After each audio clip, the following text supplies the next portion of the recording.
On this day, March 1st, history kept moving, whether the world was ready or not.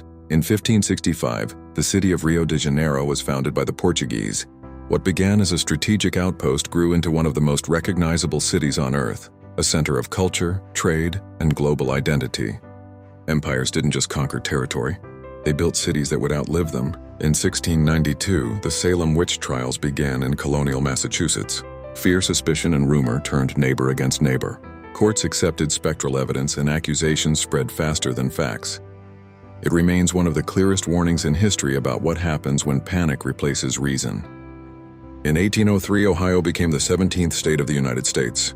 It was part of the first wave of westward expansion, the moment when the young republic began turning from a coastal experiment into a continental nation.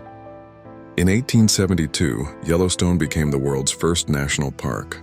The idea that land could be preserved not for profit, not for settlement, but for everyone and for the future was revolutionary.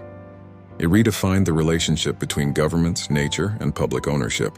In 1932, Charles Lindbergh Jr., the infant son of the famous aviator, was kidnapped from his home. The crime became one of the most famous in American history, transforming law enforcement, media coverage, and the way the country followed a single story together. And in 1961, President John F. Kennedy signed the executive order creating the Peace Corps.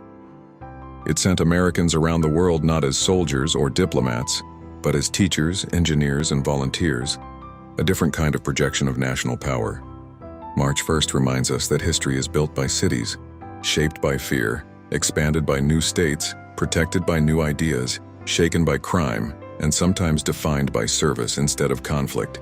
Some moments show the worst of human nature. Others show what we're capable of becoming. If you enjoyed this trip down the rabbit hole, don't forget to like, share, and subscribe to Smart History for Dumb Times.